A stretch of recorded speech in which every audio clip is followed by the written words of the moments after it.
زه د قیادت د انصاف غواړم چې موږ خپل 15 سال ژوند تباه کړو د پاکستان تحریک انصاف دپاره.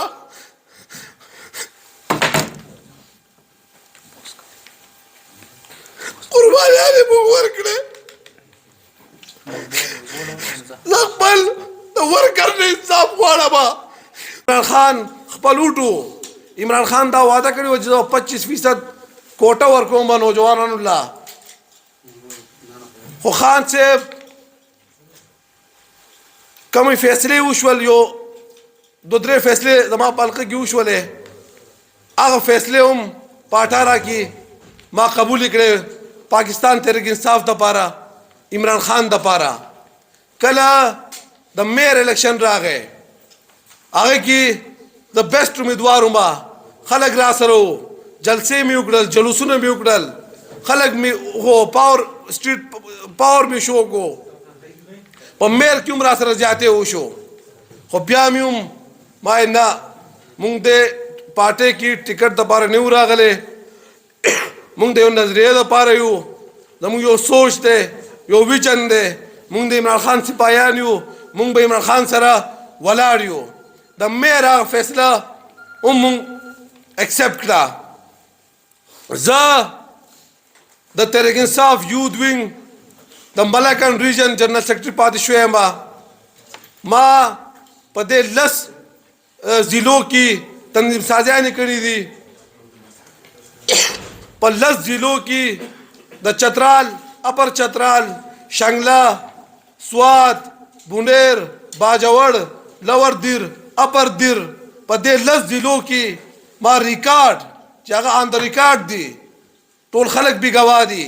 ما 10 جلسې کړي دي، ما سره زما پوره ټیم و، ما مسلسل 10 جلسې کړي دي چې هغه اوسه پورې دلته لوکل قیادت یو جلسه هم نه ده کړې. ما 10 جلسې په 10 ورځو کې پوره ملکن ډیویژن کې کړي دي. دا آن د ریکارډ دا خبرې پراته دي. اوس چې کله 9 مهینه بعد په پارټۍ کم حالات رالو، کم سخت رالل پارټۍ باندې، دا آصف شهزاد پارټۍ سره ولاړ دی. کله چې په پارټۍ سخت رالل، کم الیکټیبل چې راغلي وو، کم لوټې چې پاکستان تحریک انصاف ته راغلي وو، 10 کاله دوی د اقتدار مزې واغستل، او کله چې پارټۍ باندې سخت راله دا ټول لوټې لاړل، څوک نور پارټیانو ته لاړو، چا ځان له پارټیانې جوړې کړې. دا آصف شهزاد په سخته کې هم ولاړو. په ما باندې 7-8 پرچې وشول، ما باندې 56 دفعات لګېدلې دي. په کالاکوټ خوازخیل جلسې نه بعد زه دلته اسپتال ته رالم، پولیس را دلته اسپتال ته رالل. زما کشره خور چې هغه 13 سال عمر دی، هغه بیماره وه، هغې ته ډریپ لګېدلی و، هغې ته اکسیجن لګېدلی و. دا پولیس رالو، زما کشره خور دغه شانې پاتې کړه، او زه په زور په زبردستۍ د عمران خان دپاره، د تحریک انصاف دپاره زه د لقمان اسپتال نه چوت کړم، او زما هغې کشره خور او شپې 10 بجې دي اسپتال کې یوازې پاتې کړه، او زه دې دغه شانې روان کړم. موبایل یې رانه واغستو، هلته لاړم، نو په ما باندې 7-8 داسې 56 دفعات لګولې دي. دا چا دپاره؟ دا عمران خان دپاره، دا نظریې دپاره، دا یو سوچ دپاره. نن چې هغه قربانیانې موږ ورکړل او په فرنټ لاین ولاړ یو په 15 سال نه پاکستان تحریک انصاف سره، نن زه خپله ګیله چې زما په حلقه کې ډاکټر حیدر صاحب و، هغه لاړو، زما په حلقه ما ته خالی پاتې شوه. ما ته دا وویلی شو چې تا خپل حلقه کې کمپینینګ وکړه. ما باقاعده یو کال نه کمپینینګ شروع کو، او کله عین موقع راشي، په عین موقع ما سره کمنټمنټ وشو، ما ته دا ویلی شو چې تا ستا نوم مونږ لېږلی دی او ته په 1 نمبر یې، ستا ټکټ ډنګ شو. دا ما سره ثبوت پروت دی. په دې لیست کې حمید د توتانو باندې، هغې ته بېګا ټکټ میلاو شوی دی. په دې لیست کې سلطان روم چې هغې ته بېګا ټکټ میلاو شوی دی. نعیم خان د پی کے ټن دې ټکټ میلاو شوی دی. ملک آصف شهزاد NA2 آصف شهزاد ته ټکټ نه دی میلاو شوی. آیا د دې لیست کې د دریو کسانو ته ټکټ میلاو شوی دی؟ ما ته ټکټ نه دی میلاو شوی. د بچا اعتراض نه کوم. کم امیدوارانو ته ټکټ میلاو شوي دي دا ټول ورکران دي د نور حلقو کې. د دوی ته مبارکباد پیش کوم چې ورکر ته ټکټ میلاو شوی دی. خو ورکر ته هم څنګه ټکټ میلاو شوی دی او په کمو خبرو ټکټ میلاو شوی دی؟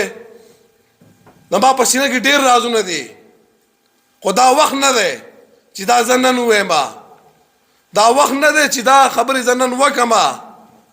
آصف شهزاد سره د 11 سالو خبرې دي. زه په اقتدار کې هم ډېر نږدې پاتې شوی یم. ما هر څه لیدلی دي. ما اپ ډاون لیدلی دي. زه خپل قیادت نه دا مطالبه کوم چې تاسو دا خبره کړې وه چې موږ نوي کسانو له ټکټ نه ورکوو. زما NA2 کې چاته هم ټکټ میلاو شوی دی. زه یې ویلکم کوم. زه هغې له مبارکباد پیش کوم. خو زما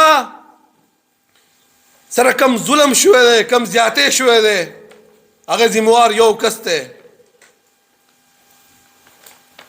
ته په خپله ورکر وې. ته په خپله عمران خان د وجې نه نن تاسو دې مقام ته ورسېدئ. زه چیلنج کوم ټول چې هېڅ چا زیاتې حیثیت نشته. که زه نن پریس کانفرنس کوم که زه نن ما ته دونه میډیا ولاړ دی زما یو نوم دی دا الله تعالی عمران خان د وجې نه موږ له دا عزت ورکړی. تاسو ورکران دې ته رسېدلی. څوک وزیران شوې څوک MP ګان شوې. تاسو باندې دا حالات تیر شوي دي. نو عین موقع سره تاسو داسې فیصلې څنګه کوئ چې په 2 تاریخ باندې یو سړی شاملیږي او په 11 تاریخ ته ورله ټکټ ورکړې؟ آیا دا انصاف دی؟ زه انصاف غواړم. زه د قیادت نه انصاف غواړم چې موږ خپل 15 سال ژوند تباه کړو د پاکستان تحریک انصاف دپاره.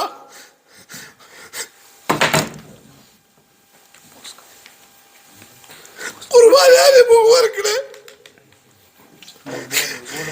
زه خپل د ورکر نه انصاف غواړم. زه خپل د قیادت نه انصاف غواړم چې د سیاسي ورکر سره چې کوم تکلیفونه موږ تېر کړي دي کوم سخت موږ تېر کړي دي. زه هرې پارټۍ ته سوال کوم. زه مسلم لیگ ته هم سوال کوم. زه JY ته هم سوال کوم. زه پیپل پارټۍ ته هم سوال کوم چې خپل ورکر سره انصاف وکړئ. موږ خپل ځواني تباه کړه. موږ خپل مستقبل تباه کړه. موږ یو ویژن پسې لګېدلی یو او نن ما سره نه انصاف کېږي. دا کم انصاف دی؟ دا کم جمهوریت دی؟